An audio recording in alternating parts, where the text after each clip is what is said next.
Esta semana la Fogata recomienda.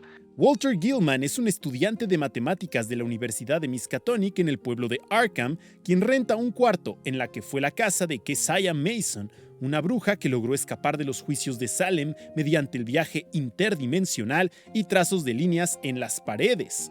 Walter está fascinado con la historia de Keziah, sin embargo, cada noche tendrá las más horrendas pesadillas atormentado por las apariciones de la horrenda bruja. Averigua qué pasa en Los sueños de la casa de la bruja de Howard Philip Lovecraft. Y para más recomendaciones literarias, sigue escuchando Radioactiva TX, la radio alternativa.